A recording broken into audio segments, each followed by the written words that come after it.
Peter. Oh. Out. Hit. Present. Help.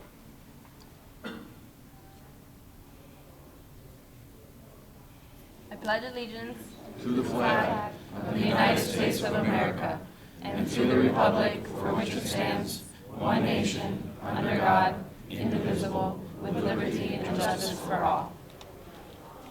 Ready. Two. Out. Hit. Forward. Out. Left. Right. Left. Right. No. Right. No.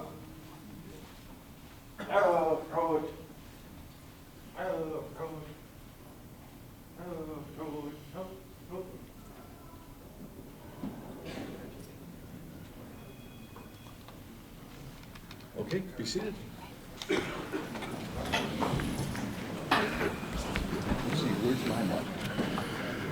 Where's my mic?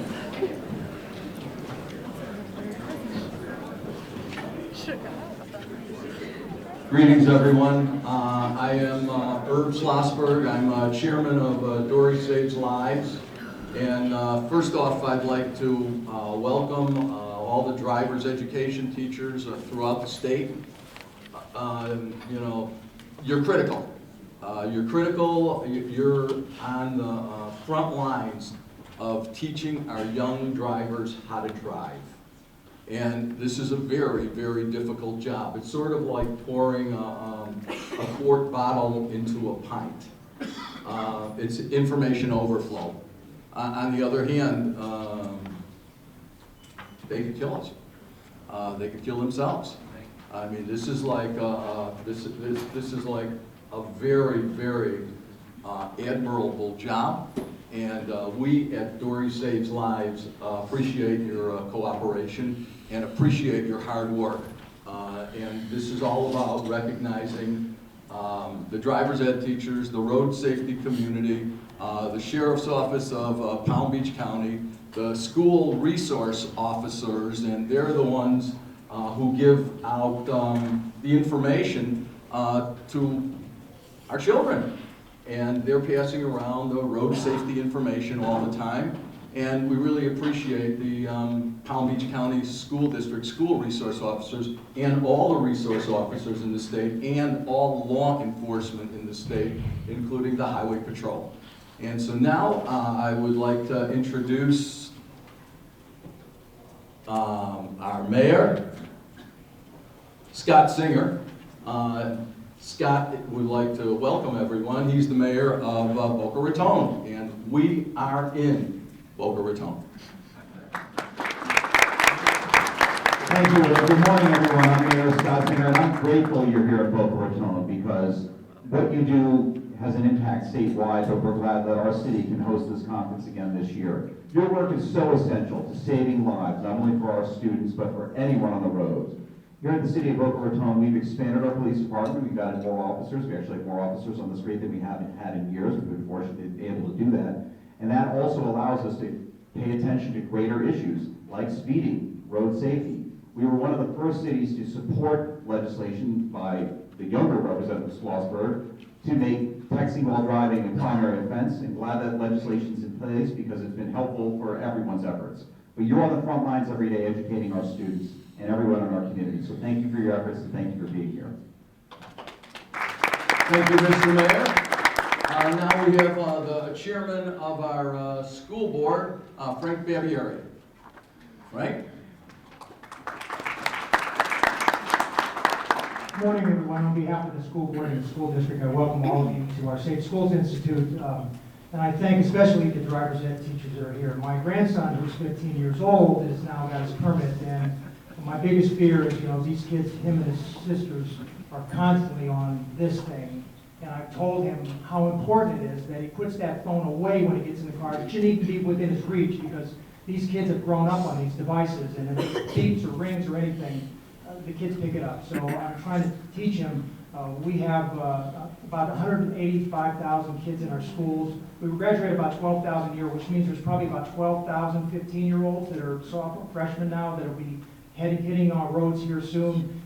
So thank you for what you do to keep our roads safe. I see it every day. We have children that are injured every day in accidents in the county. So thank you for all you do to help our kids. Certainly the school board appreciate it. Have a nice day. Thanks, Frank.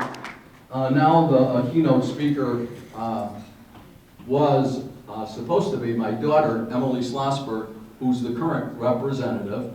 However, she can't leave Tallahassee. She's busy passing legislation, and I will speak for her since I'm her father and I was a former representative. I know her quite well. And I don't know if everyone knows her story, but I will explain what happened to me in my lifetime. My daughters were supposed to, twin daughters were supposed to go to the movie, sit in the movie, and that's it. And that's not what happened. They snuck out of the movie. A 19-year-old guy, Nick Compertino, found them and said, come on, in my car, and let's go to a party. And what do 13 and 14-year-old girls know? Hey, let's get in the car and go to a party. And so Emily got in the car with 6 of her friends in the back seat of a Honda Civic, and they were all unbelted.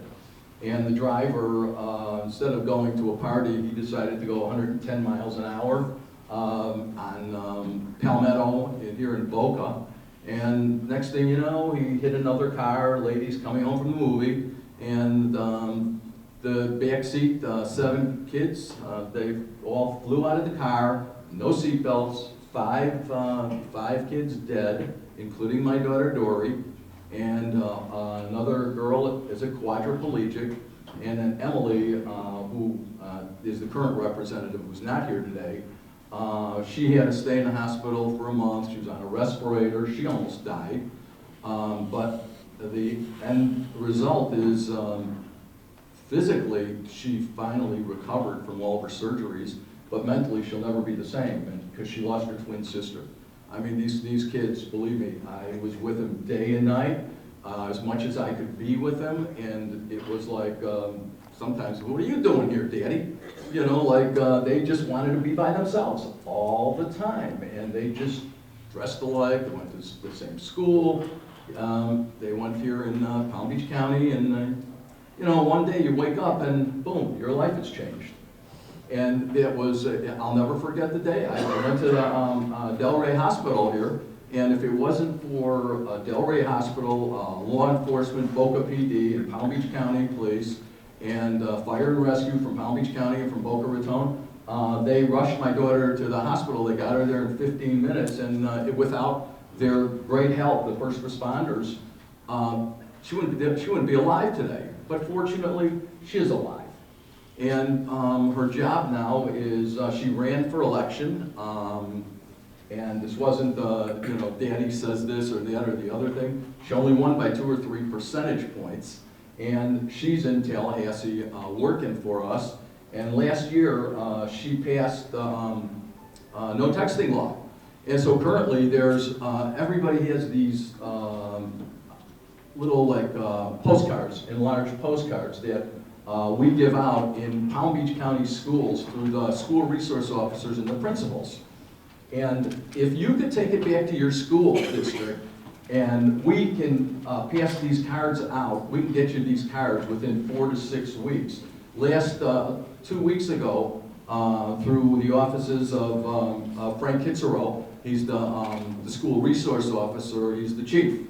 And the principals, we passed out 220,000 of these cards, and in all the backpacks, and most important, in the lines, because you know, it's the pet peeve of basically the principals and the teachers. When you get in the pickup line, they're still talking on their phone, even though it's the law.